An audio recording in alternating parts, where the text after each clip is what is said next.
I hooked up with the best man at my friend's wedding and had a heart attack in the process. Here's what happened. Subscribe to AmITheA on YouTube and hit the bell for notifications. The heart attack.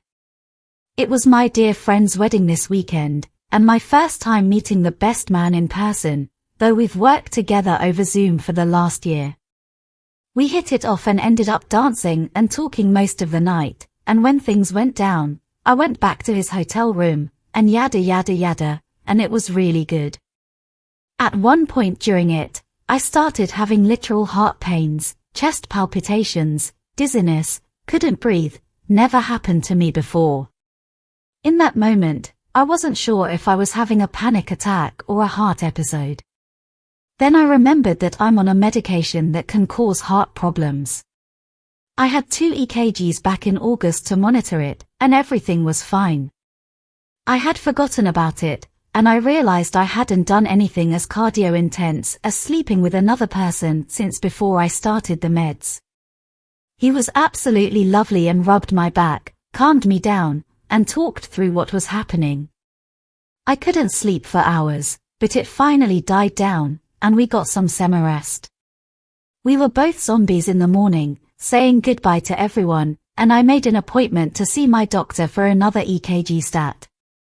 Well, that EKG was today. After explaining the situation to the nurse and getting the test done, the doctor comes in with 4 medical students in tow. Here you had a cardiac episode during intercourse. Tell me about that. Kill me now. I'm so glad I was wearing a mask because I'm sure I was bright red with embarrassment.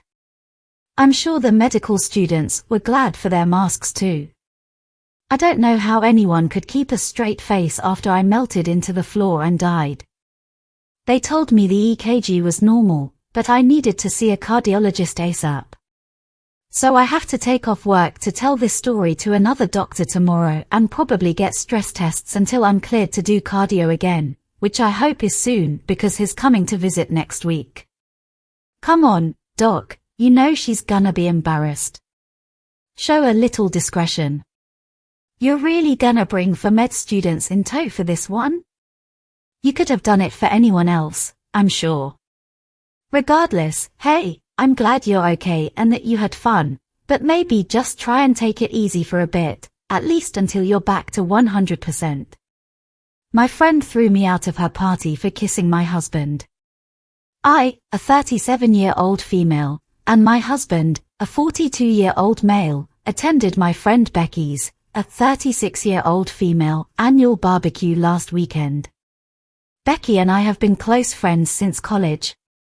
I met my husband shortly after graduating, and while he and Becky have never been close, such as hanging out without me, they have always been friendly toward one another, and we've all hung out together on numerous occasions. Becky recently lost her husband due to a medical issue, and we've all been devastated this year.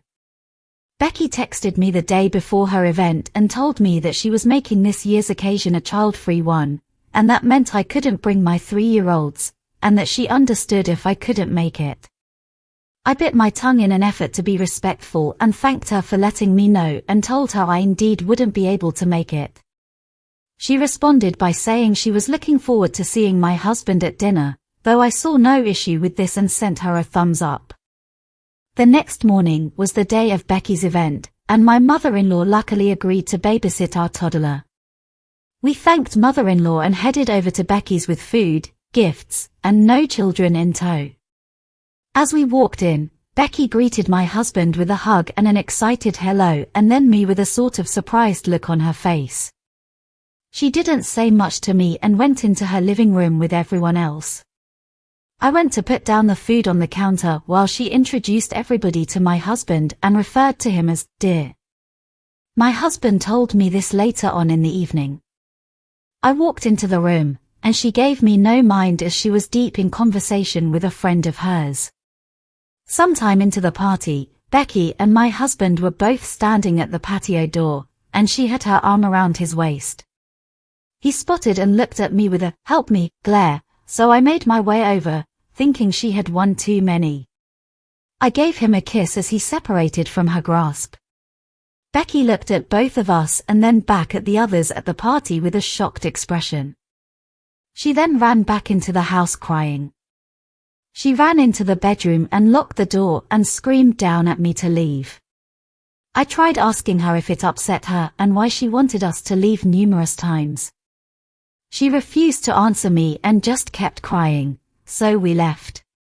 On the way out, we received some pretty dirty looks from the other partygoers.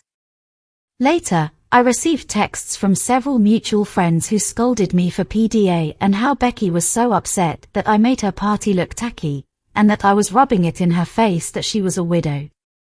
I was so shocked and hurt to hear this and mentioned that every other couple at the event was also being relatively affectionate, and that, despite my husband and I not being ones to commit PDA in public, I had just given him a side hug and a peck kiss, that was all. Anyways, I'm at a loss at what I should do. I feel like I hurt a close friend, but I'm not sure how and what I can do to fix it. Should I apologize?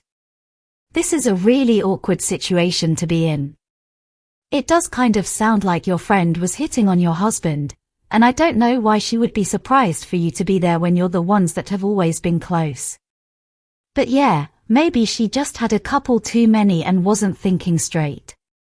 Either way, I don't think you're really obligated to make any kind of apology here. I just think a conversation needs to happen about what the heck happened. If your friend's feeling a certain way, and that's totally understandable given her circumstance, that's fine, but not towards your husband. If that's really how she feels about him, I don't know what she expects you to do. It's not like you're just gonna step aside. I showed my husband the rude text his mother had sent me, and he ended up putting her in the hospital. To start, me and my mother-in-law have never gotten along. She hates my guts and can be overly sensitive at times. I tried not to give her the wrong impression about me, but we just don't like each other. Sunday, I was feeling sick. I'm a new mom, by the way, and couldn't eat what she'd cooked for dinner. She seemed to take it personally. She sent me a private message of what seemed to be her final straw with my behavior, and it stated the following. Copy and paste. Oh yes, I know and feel your passive-aggressive vibe. You keep pretending to be sick so you won't have to eat what I cook. What? You think my cooking is disgusting? You think I'm unhygienic? When was the last time you actually looked at yourself in the mirror? Apologies, I forgot you're a new mom and can't even be bothered to brush your hair. You finally trapped our son and now want to use the baby as a pawn. I don't like the fact that you're my grandchild's mother. I don't think I'll ever come to terms with it because you bore him, but I'll pretend. Pretend I don't know my son's been having chats with his ex every chance he gets. Be mean to his mommy, me, and see how far that gets you. Oh, and when I watch a hellhound of a dog, it stays chained to a garage day and night until a half hour before you arrive. It stinks up my house, you know. Same with your hair and clothes. My mind was blown, and my gut reaction was to immediately go to my husband and show him what his mom had sent. He didn't take it well. He tried calling her, but she didn't respond. It was 11 p.m., and he decided to drive to his parents' house and pick a fight with her about the text. According to my sister-in-law number 1, who witnessed it, he yelled at his mother and berated her and called her names, then disowned her, which shocked everyone in the house. My mother-in-law is diabetic, and she fainted on the spot, and my husband didn't stop. He just walked out of there while his family were yelling at him. I got several calls and texts from them, claiming I'd just caused irreparable damage in my husband's relationship with his mother and jeopardized her health because she was taken to the hospital. First of all, making my husband disown her over what a dinner that I could have gotten a few bites of, a simple misunderstanding. They accused me of causing this chaos and turning my husband against his own mother and disowning her like that. Sister-in-law number 3 berated me for sharing the text with my husband, saying I should have confronted my mother-in-law alone instead of escalating the situation. She said I'm responsible for whatever happens next and have to fix the problem I created. I feel awful overall and so guilty since she's at the hospital, and the family is feeling tense. My husband is avoiding me. Honestly, I don't think you did anything wrong here. It's a perfectly natural reaction to immediately want to show your husband what's going on. That's a hard thing to wrap your head around. What she just said is a lot to take in. The level of disrespect in that text was astronomical. How your husband chooses to deal with it is entirely up to him. At this point, it's unfortunate that it escalated to this situation, but I don't think you're the one to blame here. If anything, she's responsible for this herself. She brought this on herself. No way she would have ever said any of that stuff directly in front of your husband. And honestly, at that point, he has a right to know how she's treating you. I really hope that she's doing better and that everything's okay now, but just because you had a heart attack doesn't mean you won the argument. Grocery store Karen seems to think my husband works there, despite the fact that he's wearing a winter coat and carrying a 6-month-old. My husband is a peaceful giant. He's 6'5" and can look quite imposing, even though he really is a teddy bear. Never stressed or aggressive, never overreacting or raising his voice, just a peaceful giant. So here we are at the grocery shop with our 6-month-old baby, shopping for food and whatnot. It's winter in Canada, so you know, cold. And we're both wearing our coats. The kid is fussy and nothing really calms him except when we carry him in our arms. It's my turn, and my husband is going back and forth, gathering what we need and bringing the items to our cart. When this banshee from Hades got in his face and started yelling at him, "Are you done? You've been helping her forever. I need help now. I'm so sorry, but I'm afraid I don't work here. Bull. I saw you helping her shop. Now you need to help me. And you do not talk back to me. But stop. Don't talk to me unless it's to thank me. Are we clear?" My husband sees me boiling and about to interfere, but makes a sign that says he's gonna deal with it. He then calmly looks at her with a smile. Good. Now, grab me the last one of those up on the high shelf. Why the heck you people always put the stuff I need so high is beyond me. Now, chop chop.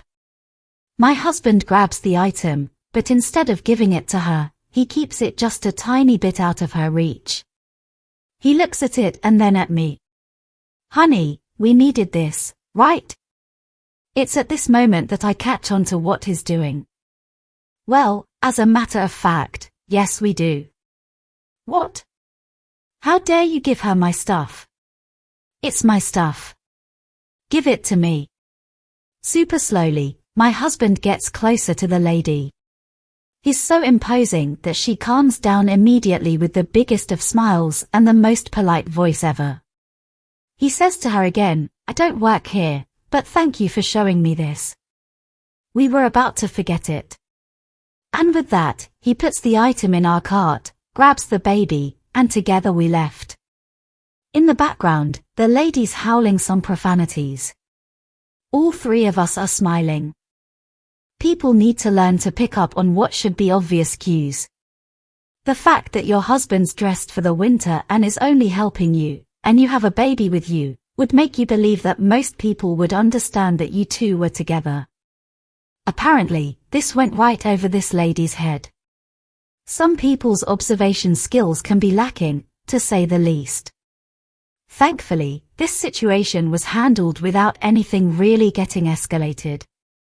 Company owner says employees are replaceable, so now he has to replace everybody. So, about 2 years ago, I was working as an assistant manager at a small business, about 20 to 25 employees overall. I had been there for about 5.5 years, 3 in an entry-level position, and then as the business grew, the manager was getting overwhelmed, so they created the assistant manager position and put me in it. I was their jack of all trades, covering multiple positions in the business when needed. I built and maintained a new website. The old one had not been updated in several years. I served as the entire IT department, got a new phone system installed, along with replacing another major critical piece of equipment. I did minor building updates, inventory management, distributor relationships, and more. Well, owner number 1 was fed up with owner number 2's BS. Owner 1 was the responsible one and the one that knew what was going on. Owner number 2 was just along for the ride. It reached the point where owner number 1 said, "Either sell me your half or buy my half." Well, owner number 2 ended up choosing to stay. A few staff left, including the manager, while the rest of us braced for the disaster that was coming while we decided what to do. As assistant manager, the staff had brought some concerns about quality and staff safety to me. So, I brought them to the owner. The response I got was, "I don't care about staff concerns. They're all replaceable, anyways." I was told to tell the staff they should no longer bring their concerns to me, but to the new manager, her hire that had been there 2 weeks, and no one trusted yet. Well, I went home that night, shared the entire conversation with most of the staff, and typed up my 2-week notice. The handbook said 4 weeks were required, but I refused to work for her longer than 2 weeks and turned it in the next morning.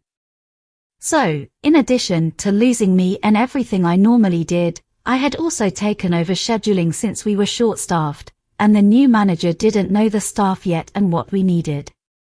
Another 3 to 4 people quit over the next month, leaving the owner overall with about 50% of the staff that place needed.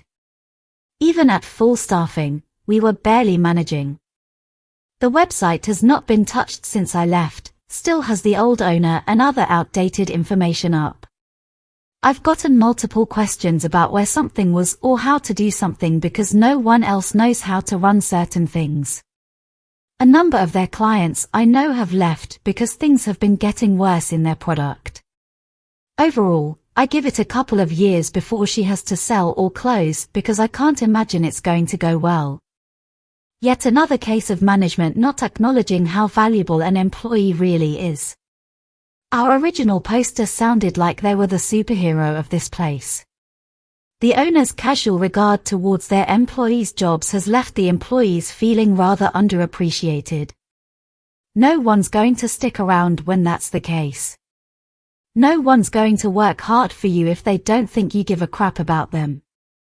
It sounds like it's not going to take that long for this place to crash and burn if that's how she's treating all her employees. It's going to be hard to find replacements that'll stick around. My manager got angry at me. My manager at the grocery store that I work at assigned me to fix a machine that I know nothing about. The machine that takes in the bottles that have a deposit fee on them was broken. The machine couldn't scan the bottles, so the customers wouldn't get their money back. A customer told me about it, so I told my manager. He told me that I should take care of it because he was on break, and the customers came to me. I told the customer that I couldn't help her and that she needed to come back some other time when it was fixed. My manager said that handling things in that way was also not acceptable. I started to get a little bit infuriated, so I just decided to go back to the work I was supposed to do.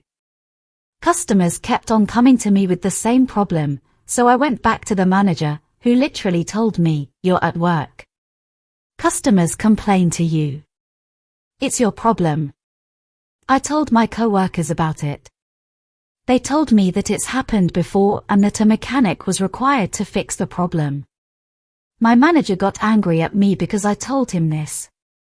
He told me that I needed to find a solution to the problem, or I would get fired. I started thinking about what I could do to fix it, but I couldn't figure it out, since I work at a grocery store as a 17-year-old who's never fixed something like this. Then my stubborn side took over. I decided to fix the problem my way. I took a broom and punched a hole in the seal that keeps the bottles from falling down. Then I put a big plastic bag on the other side of the machine for the bottles to fall into. My manager lost it and told me I needed to find a better way to fix it right now. So I put the plastic bag in his hands and told the 12 customers that were waiting for the machine to work to give their bottles to my manager, and he would take care of it. The manager then sent me home as he was raging and yelling at everyone. The next day, I had to work again, and the mechanic was there to fix it. He told me that I had made the situation with the machine worse, but that he had to laugh when he heard the story about my manager. I then heard my manager got fired by his boss for losing his cool and that I handled the situation very well. To this day, I still wonder what story was told to the boss, but I still have my job, and the manager is long gone. You can't be expected to fix a machine that you have no knowledge about. That's literally a health and safety violation. He can't make you do it. It was the right thing for him to get fired. He's lucky no one got hurt.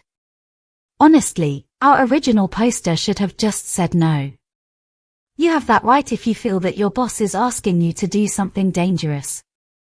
You have the right to say no. But let's assume for a second that this machine wasn't particularly dangerous. Either way, it's not your obligation. It's not what you're there to do. You're there to help the customers. At the end of the day, you're not a mechanic. Clearly, the manager couldn't solve the situation either because he ended up having to call a mechanic himself. I had to teach a leasing agent about her lease the hard way. I was living in Atlanta around 10 years ago, and I won a 1-year lease at a charity auction. My rent was around $600 a month, prepaid. Market rent was around $1,500 a month, a really good deal. The security deposit was only $150. More on that later. A year is nearly up, and I sign a lease at a new place about a month before I'm ready to move out. The leasing agent for the apartment complex stops me and asks about my renewal. We'd always been cordial to this point, but things were about to get very nasty. Are you renewing for another year? No, I have a lease on a new place. I'm moving out. Well, we require a 2-month notice, so you have to give us a notice in writing, and we're gonna charge you the market month-to-month rate of around $2,000 per month if you don't live here during that time. It's your fault. Let me read my lease and get back to you. As I'm in real estate, I know how to dig through a lease. I read it and set up the meeting about a week or 2 later. Thanks for coming back in. I hope you understand how much trouble you're in and your financial obligations. I've spoken to the corporate office about your situation. They're willing to make the 2-month notice, fine, and only charge you $3,500 since you'll not be living here. Yeah, about that. Per the lease, you're required to give me notice of my new rental rates before the 2-month notice commences. Failure to do so invalidates the 2-month notice. We did that. We left it under your door. I don't know if you did or not. Either way, it clearly states that the notice must be given by certified mail, return receipt. But hand delivery works just the same. Not according to the lease. I hand her a copy of the lease with the notice section highlighted. Did I sign a receipt stating that I received the notice? I did no such thing. As per this section, all notices must be sent by certified mail. Here's a copy of the tracking number for my notice not to renew, sent via certified mail, return receipt requested. It should be received by your office today if you don't have it already. We got it, but... I interrupted her. As my lease is up in 15 days, sometime it expired between the meetings. The 1-month notice puts me half a month into next month, so you can keep my security deposit for those 15 days.